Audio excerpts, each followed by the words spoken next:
Alright, so before we start doing any training in terms of technique, etc., anytime before we start doing a workout session, it's generally good practice to get your heart rate up. So that means before you go to the gym, before you start training Taekwondo, you should start off with a warm-up anywhere between I would recommend at least 9 to 12 minutes of, for example, I have a jump rope here, so I'm going to jump rope for 9 to 12 minutes. And you could go on a treadmill, you can just run around the park, run outside at a consistent, easy pace. When I say easy, I mean you're not out of breath when you're done, but you are working. So do that first, and then what comes next is range of motion, like dynamic stretching, a light exercise, and after you have those foundations down, the pre-work is done, then the next step is to start learning. Your body just needs to be ready first. It's a machine. It needs to be oiled up first, and that oil is getting your body warm and getting your heart rate up, so we're going to start from there. Okay, so I'm going to set a timer for 11 minutes. And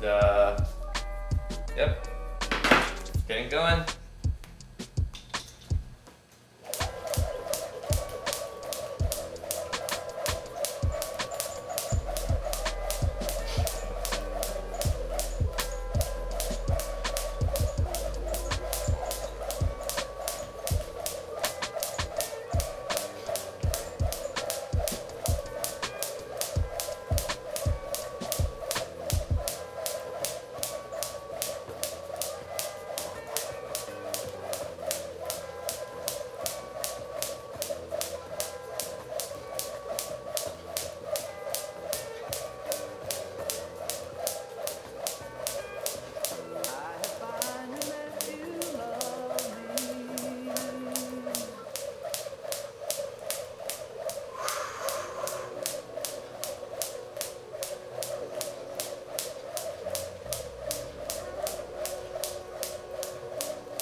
Alright, so that was 11 minutes of jumping rope. I personally enjoy jumping rope, especially for fight sports.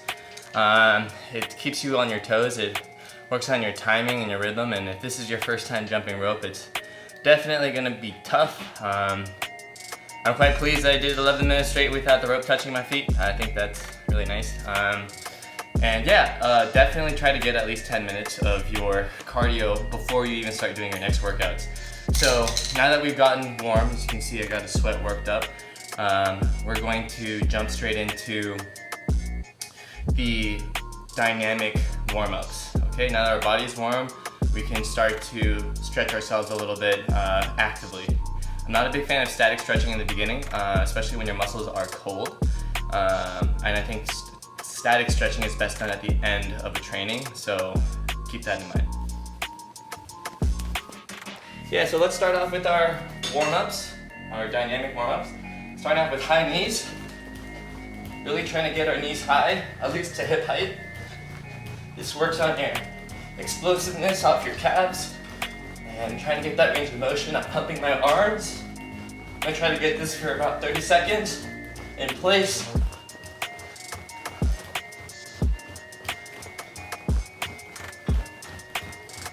This translates into your double kick power, your explosion off the back leg for roundhouse kicks, pretty much everything. Next up is your butt kicks. This works out your hamstrings, also keeps you on your toes. These are great for hook kicks, for bringing your leg back after you kick, any roundhouse kick variation, re-chambering. It's really important that you try to be snappy and fast, not slow, but fast.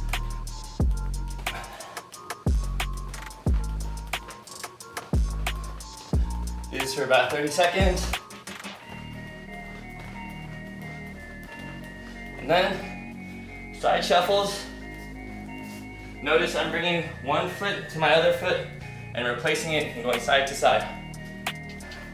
This is really to get my groin and my hip adductors warmed up, ready to move. Just going side to side. If I can, trying to keep my head level.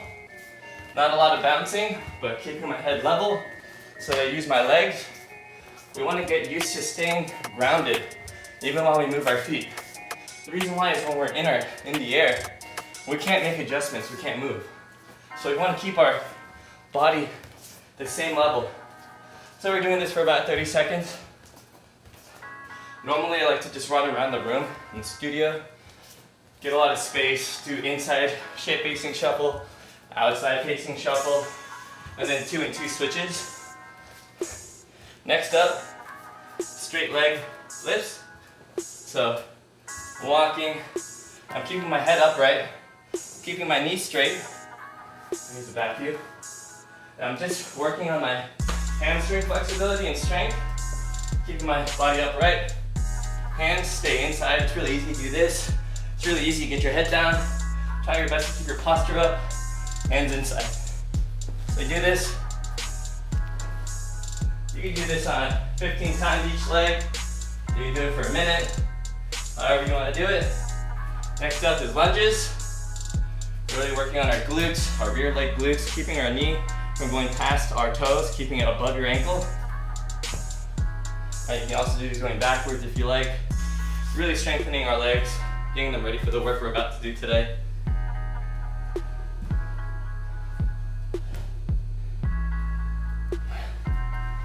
From there, if you want for as a added bonus, do a bear crawl. So keep your knees below your hips and keep your hands below your shoulders, going forwards and backwards for 30 seconds. We don't punch to the head in Taekwondo, but we do punch to the body, so there is a requirement for upper body strength. If you want, you can do push-ups.